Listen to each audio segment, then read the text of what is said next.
studied about the LC oscillation, parallel LC oscillations, right? Parallel LC oscillations, for that we have used an inductor and a capacitor connected parallel to each other, right? And at first the capacitor was charged, then the capacitor is allowed to discharge through the inductor. So you have seen in that case, charge is flowing in one half cycle, charge is flowing from one plate to another plate in the first half cycle. Then the charge is flowing from the second plate, the first plate in the next half cycle. And we have seen the charge is oscillating. When charge flows and oscillates in the circuit, that is what is called oscillating EMF is produced, right? So oscillating EMF produced must have a frequency also. That frequency depends on that. I suppose I forgot yesterday to tell you that, right? The frequency of the AC EMF so created depends on the value of value of self-inductance and capacitance used for the circuit. So we have to write that F is equal. I am writing here. F is equal to 1 by 2 pi into root of LC. This relation is very important. The frequency of oscillation of an LC parallel circuit is given by F is equal to 1 by 2 pi into root of LC, right? Where L is the self-inductance of coil used and C is the capacitance of the capacitor used for making the parallel LC circuit. Am I correct? So in that case, we have already said that LC oscillator is a device that is used to convert a DC current into AC current. A steady current can be converted into AC current for special purposes. That is done by with the help of LC oscillators. And also we have said that in an LC oscillator, the EMF produced is a damped EMF you will be getting. The EMF goes on decreasing with the time, because in every oscillation, some amount of energy of oscillation is always lost. So what happens, the amplitude of the EMF produced goes on decreasing and finally becomes equal to 0, right? Though the EMF is decreasing with the time, but the frequency of oscillation will always remain a constant. Frequency of such oscillation is given by the equation F is equal to 1 by 2 pi into root of LC. So these are the things we have discussed. That lesson is AC current. AC current, that lesson is over. Now today we are going to discuss another topic, what is called electrical machines. Right? In electrical machines, the first electrical machine that we are discussing is what is called AC generator. This is AC generator. AC generator. So AC generator is an instrument, a device that is working on the principle of electromagnetic induction. This is a dynamic device. There are two AC machines we have discussed. One is AC generator and other is what you call transformer. Transformer is a static device. This is a dynamic device. Dynamic because it contains some parts, like this is a field magnet and this is an armature coil. That means for convenience we are taking this just like a rectangular coil, and that has two ends. These two ends are connected to this slip rings. Slip rings are actually cylinders, a small part of a cylinder that is connected to the ends of this coil, right? Slip rings. And both these slip rings, S1 and S2, are connected with B1 and B2. They are current collecting arrangements. Slip rings and this carbon brushes are current collecting arrangements, right? So this slip rings, the slip rings actually, sorry, the B1 and B2 carbon brushes just press the slip rings. Slip rings are cylindrical. They are not circles, but they are cylindrical. It's a long cylinder. A small part is cut. A small part of small length is cut. That forms the slip ring, right? Slip rings are connected to the ends of the coil. And this coil is placed in the space between two poles of a very, very strong magnet, and it is made to rotate in a it is rotated in the anti-clockwise direction, right? With respect to the axis, it is rotated in the anti-clockwise direction. This is what is called AC generator. This can produce AC current. AC current I is equal I0 sin omega t or E is equal E0 sin omega t can be produced. All generators produce or manufacture electric current this manner only. Right? This is what is the schematic diagram. This is not the actual condition. Actual condition is different. Suppose this is a coil. So I take this rectangular size of the book as a coil. Suppose my right hand side there is a wall. This wall is uh, you will consider this as north pole, and left hand side there is a wall that is considered as south pole. And first of all, the coil is kept with its plane of the coil perpendicular to the line of force, because lines of force emerge from north pole and it is going and entering into south pole. We are placing the coil like this only. So this is the situation. So actually, this is only schematically to for the sake of explanation we are using this kind of diagram. But actually, this is the situation. The plane of the coil must be perpendicular to the line of force. Now it rotates in the anti-clockwise direction, right?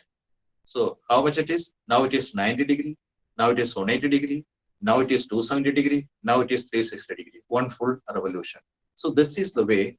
So you must understand that the coil must be kept in such a way that its the plane of the coil is perpendicular to the line of force. And now the coil starts rotating in the anti-clockwise direction. The parts already I said. Principle of working those instrument is electromagnetic induction. Why it is called electromagnetic induction? Because this coil is kept in the space between the two poles of very strong magnet. When it rotates, actually what happens?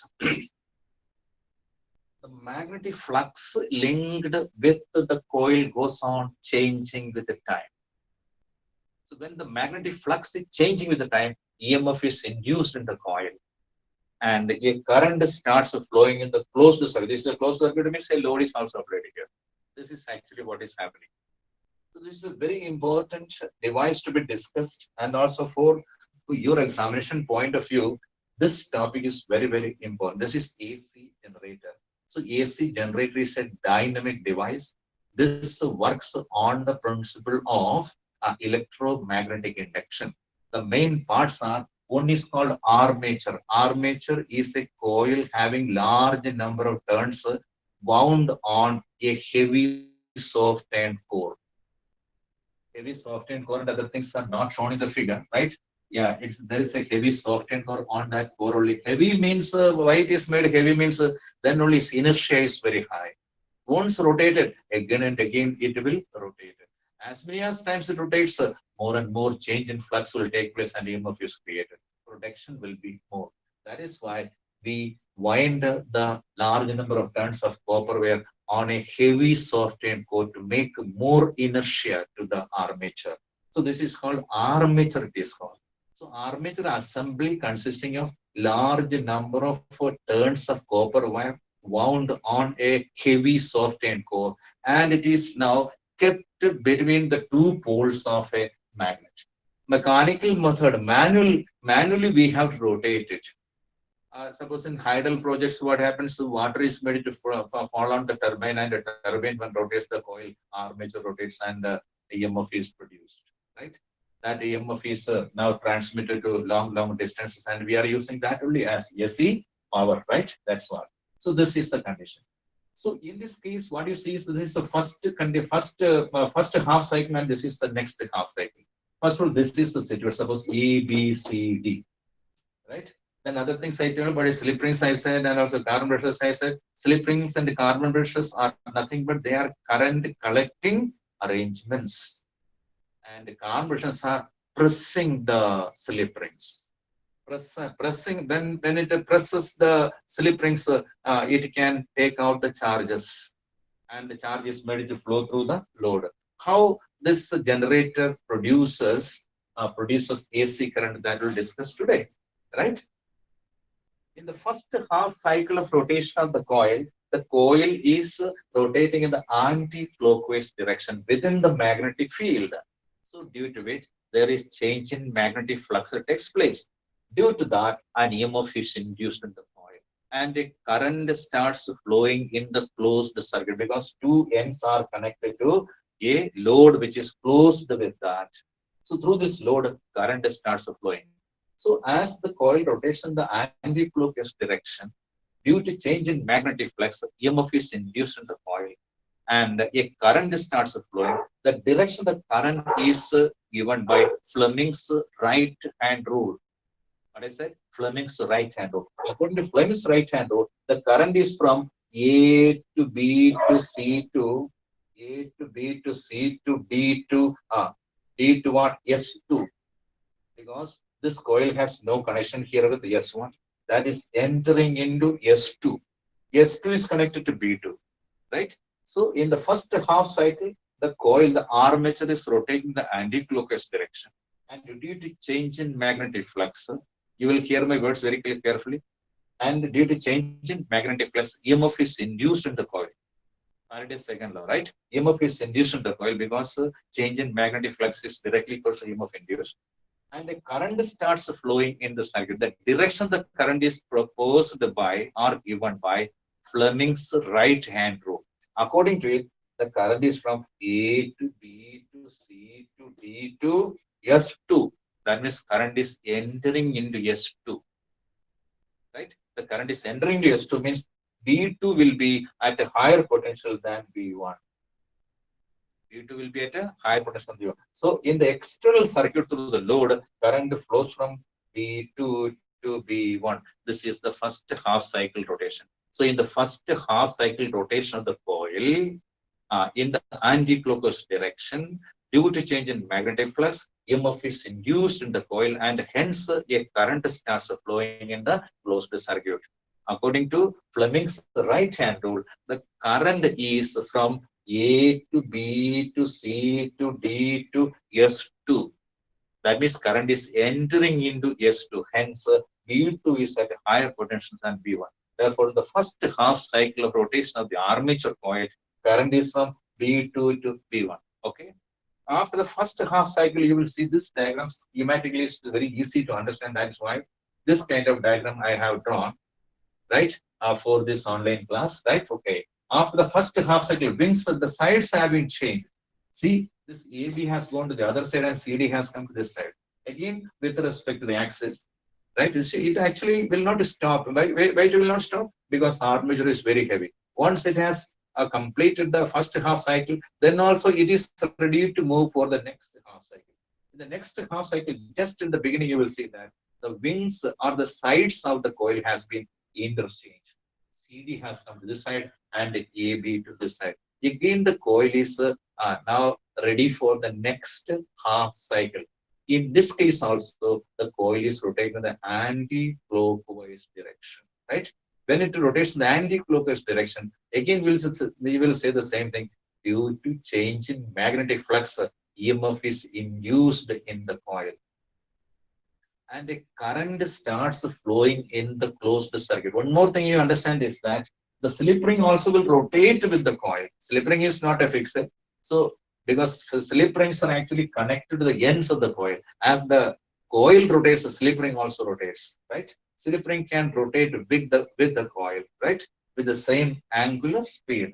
So due to change in magnetic flux, EMF is induced in the coil and a current starts flowing in the circuit, right? The direction of the current is given by Fleming's right hand rule. Accordingly, the direction of the current in this case will be D to C to D to A to S1. Because after this much only, because the wing has been changed, this part has come to the other side. But the carbon brushes will be at the same position only. But because the slip rings are slipping the brushes, just slipping the brushes, pressing the brushes, and it is turning its position on the other side. So this side has been turned to this side. Now this side has been turned to the other side. It's very clear to see that. Okay. Now the current, as we have seen, is entering into S1. S1 is connected to B1 only. As the current is entering into S1, B1 is at a higher potential than B2. So in the external circuit, you will see that the current will flow in the next second half cycle, the current will flow from B1 to B2. So in the load resistance, we have seen that the current is flowing in the first half cycle, it is flowing from B2 to B1, and the next half cycle it is going from B1 to B2. In a full cycle, After every half cycle, the polarity changes. First case, this was positive and this is negative. Right? In the next case, what is called? This is positive and this is negative. That means AC EMF is obtained. So AC EMF is that EMF whose magnitude changes the time, but the polarity changes periodically. Right? So there are different positions. These positions also you have to understand. This is the first position, right? So in certain books, the different positions are also noted. This is the first position, and now it is rotated to 90 degree. I is equal to I0 sin wave current becomes maximum. Now it is zero. Why it is zero? Because flux is maximum and constant. When there is constant flux without any change, then the EMF is equal to flux is maximum and constant EMF is equal to zero. Now it is turned through an angle 90 degree anti-clockwise direction. Current becomes maximum. Right? Now it is turned through an 90 degree. Again, the flux becomes maximum and constant is equal to zero. I is equal to sin 180, sin 180 is equal to zero. Am I correct? Now it is turned through 270 degree. 270 degree means I is equal to I0 sin 270. 2 sin 270 is equal to minus 1. Then the EMF is maximum. Our current is also maximum, but negative value because sin 270 is equal to minus 1. Right? At 90 degree it was maximum positive and 270 degree it is maximum but negative. Negative is complete 360. Again, I is equal to I0 sin omega t. I0 sin theta. Omega t is equal to theta. That is in this last part, the angle is equal to 360. Sin 360 again is equal to 0. So sinusoidal EMF is obtained. What is sinusoidal EMF? That means a sine curve. I is equal to I0 sin omega t or E is equal to E0 sin omega t. We are getting alternating current. Alternating current means, so this is the alternating current we are getting. So this is E and this is time, and E is equal to E0 sin omega t. So at a different positions of the coil, the current or EMF is going on changing with time. When it is 90 degree, this is 90 degree 0. Time t is equal to 0, theta is equal to 0.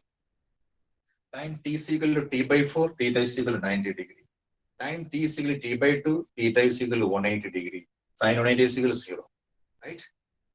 Time t is equal to 3t by 4, angle is equal to 270.